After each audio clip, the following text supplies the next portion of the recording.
ओम नमो नारायणाय। भरत का चरित्र चित्रण। श्री मैत्रेय जी कहने लगे, हे भगवान, वह सब तो आप मुझको बतला चुके हैं, किंतु अब मेरी इच्छा भरत का चरित्र सुनने की है। अतः अब वह मुझसे कहिए। कहा जाता है कि लगातार योग युक्त होकर राजा भरत विष्णु भगवान में मन लगाकर शालिग्राम क्षेत्र में वास किया करते थे। फिर भी पुण्य देश के असर तथा विष्णु भगवान के चिंतन करने से उनको मुक्ति क्यों कर प्राप्त ना हुई, जिसके फलस्वरूप उन्हें पुनः ब्राह्मण का जन्म लेने की आवश्यकता हुई।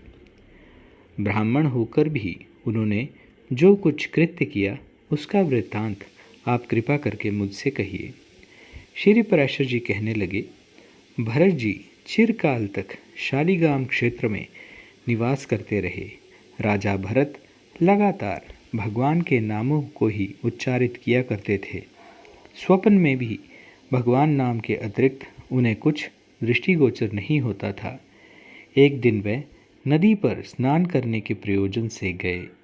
तभी जल्दी बच्चा जनने वाली एक प्यासी हिरनी वहाँ पर आ गई। जब वह जल पी चुकी थी तभी एक शेर की दहाड़ सुनाई दी, जिससे वह डरकर नदी के किनारे से उछलकर चढ़ गई। फलतः उसका बच्चा गर्भ से गिरकर नदी में चला गया। नदी बहते हुए हिरण के बच्चे को भरत जी ने पकड़ लिया। नदी में बहते हुए हिरण के बच्चे को भरत जी ने पकड़ लिया। उछलने और गर्भ गिरने के कारण पछाड़ खाकर हिरनी मर गई। अतः भरत उसके बच्चे को अपने आश्रम में ले आए। वहीं भरत रोज उसको पालने लगे और बच्चा भी बढ़ने लगा। वह आश्रम के पास घास चरता रहता था। कभी जंगल में जाकर शेर के डर से वापिस आ जाता, तो कभी पास आता और कभी कभी जंगल में चला जाता। राजा का मन सदैव उसी में लगा रहता, अतः उसका मन दूसरी तरफ नहीं जाता था। जिस भरत ने अपना समस्त राज्य, पुत्र, बंधु बांधवों को त्याग दिया था, अब उसका मन हिरनी के बच्चे में ही रहने लगा। यदि शाम को हिरनी के बच्चे को जंगल से वापिस आने में विलंब हो जाता, तो वह मन ही मन सोच उठते कि उसको कोई भेड़िया या शेर भक्षण तो नहीं कर गया, क्या किसी शेर ने उसे मार तो नहीं डाला, ना जाने वह कहाँ चला गया है।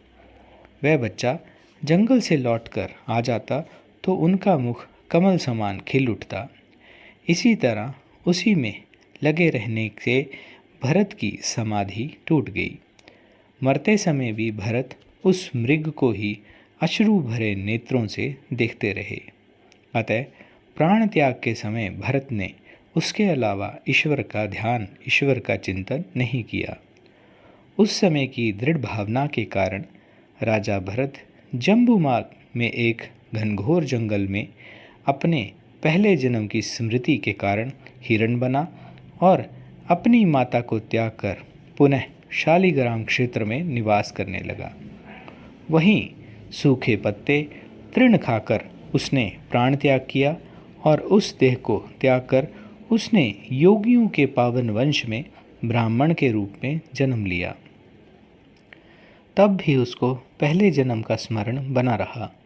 वह संपूर्ण शास्त्रों का ज्ञाता था और अपनी आत्मा को प्रकृति से परे रखा करता था। उपनयन संस्कार हो जाने के पश्चात गुरु के द्वारा पढ़ाए जाने पर वह वेद पाठ नहीं किया करता था और ना ही किसी दूसरे कार्य की ओर ध्यान देता था और ना ही कोई दूसरा शास्त्र पढ़ता था। वह सदा अपने नगरवासियों से तिरस्कृत होता रहता था। जो योगी अन्य मनुष्यों द्वारा अपमानित किया जाता है, वह जल्दी ही सिद्धि प्राप्त कर लिया करता है। अतः जो योगी सिद्धि प्राप्त करना चाहें, उनको सन्मार्ग को दूषित न करके ऐसा व्यवहार करना उचित है, जिसके कारण लोग उसको अपमानित करने लग जाएं और उनकी संगति से दूर हो जाएं। हिरण्यगर्भ के इस वचन को याद करते हुए वह लोगों की दृष्टि में ऐसा प्रमाणित करने लगा। इसको शाक, धान, जंगली फल जो कुछ भी मिल जाता उसी को खाकर संतोष कर लिया करता था। उसके पिता के शांत हो जाने के पश्चात उसके बंधुजन आदि उसे सड़ा गला भोजन देकर अपने अपने कार्य पर निकल जाते। एक रोज महात्मा सौवीरराज कहीं जा रहे थे। राजा के सेवकों ने उन्हें बेगार के लिए पकड़ लिया। भरत जी अन्य बेगारियों से मिलकर पालकी को बहन करने लगे। वह धीरे धीरे चलते थे। राजा के सेवकों के अन्य साथी द्रुत गति से चल रहे थे। राजा बोले, अरे ये क्या करते हो? शनै शनै एक गति से चलो। राजा के बारंबार ऐसा करने से शिविका वाहक भरत जी को इंगित करके ये कहने लगे कि हम में से ये एक ही धीरे चलता है। राजा भरत से कहने लगा, तूने तो मेरी पालकी थोड़ी दूर से ही चलाई है, क्या तू इतनी जल्दी ही थक गया? वैसे तो तू अच्छा खासा मोटा है, पर मेहनत नहीं होती। ब्राह्मण भरत बोले, राजन, ना तो मैं मोटा हूँ, ना ही थका हुआ हूँ, ना मुझे मेहनत करने की आवश्यकता है। राजा ने पालकी से उतरकर ब्राह्मण के चरण पकड़ लिए और बोले, कृपया बतलाएं आप कौन हैं? ब्राह्मण राज कहने लगे, राजन, मैं कौन हूँ ये नहीं कहा जा सकता, और आपने मेरे यहाँ आने का कारण जानना चाहा है, सो आना जाना कर्म फल के अनुसार लगा रहता है। सुख या दुखों को भोगने के लिए देह धारण की जाती है। फिर मेरे आने का कारण आप मुझसे क्यों कर पूछ रहे हो? राजा बोले, आपने सब सत्य कहा, किंतु आपने अभी कहा कि मैं कौन हूँ ये नहीं कहा जा सकता। इसी बात को सुनने की मैं इच्छा रखता हूँ। अहम शब्द आत्मा में किसी तरह के दोष का कारण नहीं हुआ करता। ब्राह्मण बोले, हे राजन, तुमने अहम के संबंध में जो कहा सो ठीक हो सकता है, किंतु अनात्मा में ही आमत्व का ज्ञान करने वाले भ्रांति मूलक अहम शब्द दोष का कारण हुआ करता है। जब संपूर्ण देह में एक ही आत्मा है तो तुम कौन हो और मैं कौन हूँ, इसमें भेद क्यों? ये सब बातें तो व्यर्थ हैं। तुम राजा हो, ये पालकी है, ये सामने पालकी ले जाने वाले खड़े हैं, और ये संपूर्ण तेरी जनता है। हे राजन, इसमें कोई भी बात सत्य नहीं है। हे राजन, वृक्ष से काष्ठ हुआ, काष्ठ से ये तेरी पालकी बनी, तो बताओ इसको काष्ठ कहा जाए या वृक्ष कहा जाए? लेकिन राजन, पालकी की बजाय पेड़ में बैठे हैं ऐसा कोई नहीं कह सकता, और ना कोई तुम्हें काष्ठ पर बैठा बतला सकता है। सब पालकी में बैठा ही बतलाएंगे। हे नृप, रचना विशेष में स्थित काष्ठ की हो तो पालकी है, अगर उससे अलग चीज़ है तो लकड़ी को अलग करके उसे खोजो। इसी तरह से छत्र की शालकाओं को दूर रखकर छत्र को देखो, वह कहाँ रहेगा। ये बात तुमसे अथवा मुझ में लागू है। मेरे और तुम्हारे शरीर में 5 भूत के अलावा अन्य कोई चीज़ नहीं है।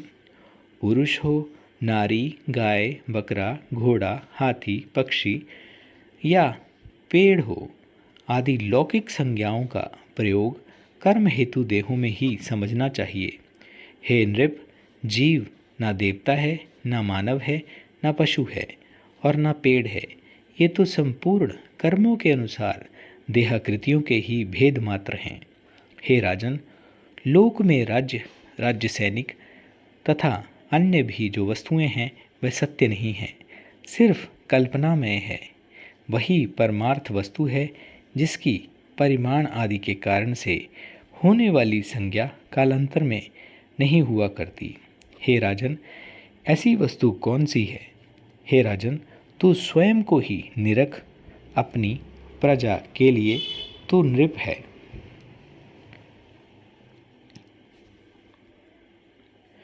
पुत्र के लिए तू पिता है, पिता के लिए तू पुत्र है, और तू दुश्मन का शत्रु है, अपनी पत्नी का तू पति है। अब तू ही बतला, मैं तुझे किस नाम से और किस संबोधन से पुकारूं, तुझे क्या कहूं। हे राजन, क्या तू सिर है या गर्दन है या उदर है या धड़ के नीचे का कोई भाग तुझ में है, और ये शीश आदि भी तेरे क्या हैं। हे पृथ्वीपति, तू उन सबों से अलग है क्या। अतः एक चित्त होकर सोच कि मैं हूँ कौन। हे राजन, इस प्रकार व्यवस्थित है आमत्व, उसको सबसे अलग करके ही बतलाया जा सकता है, तो फिर मैं उसको अहम शब्द से किस प्रकार बता सकता हूँ।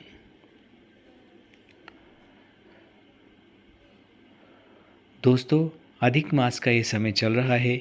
विष्णु सहस्त्रनाम, विष्णु पुराण का पठन ज़रूर करें।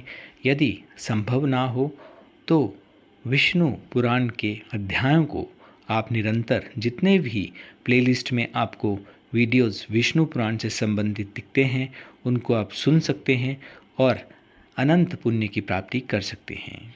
ओम नमो भगवते वासुदेवाय।